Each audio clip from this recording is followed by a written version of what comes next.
Good evening, everybody. This is Naveen Ganglani reporting for Rappler. We are here at the Smart Araneta Coliseum, moments away from the beginning of Game 2 of the UAAP Season 85 Men's Basketball Finals. But before we begin discussing that, we have a special guest joining today's stream, Luis Villegas of the UE Red Warriors, fresh off winning his mythical 5 award trophy. Of course, Luis had a standout season with UE. Luis, how does it feel to be recognized for your solid season?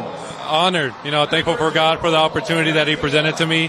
Thankful for my teammates and thankful for the UE community. They made this a year I'll never forget. Unfortunately for UAAP fans, Luis only had one playing season with the Red Warriors, but it was a treat because he was one of the best basketball players to take the hard court. Luis, after one season playing in the UAAP, what takeaways do you have from the Philippine brand of basketball? It's amazing. I could tell everyone loves basketball. It's a passion, and it's a great atmosphere to be around if you're a basketball player. Now, before I let you go, Luis, I need to get your prediction. Does UP close out the series today, or does Ateneo extend it to a Game 3? My heart wants Ateneo to win, but my mind is telling me UP might close it out today.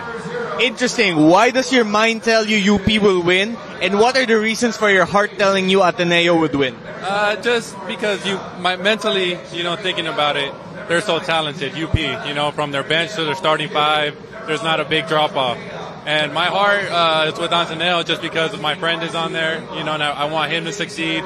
But I'm also starting to become friends with the other players as well. So it's. And your friend is Kai Balunga, if I'm not mistaken, right?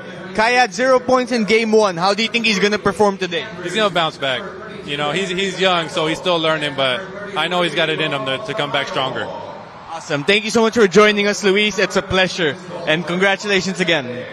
So, as Luis mentioned, today's a big game. If the UP Fighting Maroons win today, they will win a second UAAP championship in the same year, becoming the first team in history to do so. That is why history is on the line for the Fighting Maroons. If the Blue Eagles win, they will force a Game 3, a knockout match for the championship early next week. Now, this could possibly be the last game today for some key players on both teams.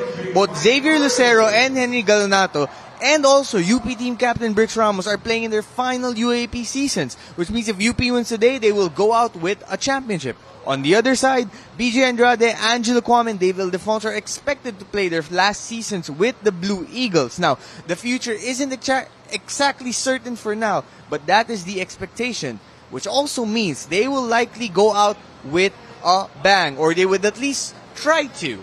Which also means that right now they are looking to extend this series for another shot at a championship. The awards that took place just now were given to standouts from UAP Season 85, particularly MVP Malik Diouf, Mythical 5 members Forsky Padragao, Dave Ildefonso, Diouf, Carl Tamayo of the UP Fighting Maroons, and also the guy we just interviewed, Luis Villegas. Jerome Lastimosa and Tamayo were also recognized for individual awards, while Kevin Kiambao of the DLSU Green Archers was noted with the Rookie of the Year plum. So, looking back at Game 1, which UP won by 6, what takeaways can we note as we enter Game 2? Well, UP won a lot of the statistical battles in the stat sheet. For starters, they had a 13-1 fast break advantage over Ateneo, which cannot repeat if the Blue Eagles want to force a Game 3. Ateneo lost by 6, and in their trips to the free throw line, 26 in total, they only converted 15. 15 over 26, that's a little below 60%, below their season average. Now, take note, 6 points, the final margin between both teams. 11 missed free throws for the Blue Eagles. What could have been? Will Ateneo want to live with that regret once again if they have another poor outing from the free throw line? We shall see. Another disadvantage for the Blue Eagles that we should take note of as we enter Game 2, bench production. UP's bench outscored Ateneo's bench 35-15 in Game 1. That was aided with Coach Golden Monteverde's surprise move of inserting Lucero and Galenato to the starting unit, a move which paid dividends for the Fighting Maroons. Will Ateneo combat that with some twists to their own starting unit and bench relievers? We shall find out. But one thing's for sure, the starters cannot carry all the load, especially against a UP team that's deep and is playing collectively right now. These are two talented teams. Ateneo, according to some betting websites, is coming in as the favorite of this contest, which is a bit surprising given UP's impressive performance in the first contest. However, the Blue Eagles do a good job of bouncing back after losses, a staple of a Tab Baldwin coach team. Right now, they have no choice but to bounce back with a win. Otherwise, their season comes to an end. For Rappler, this is Naveen Ganglani. We'll catch you all after the game.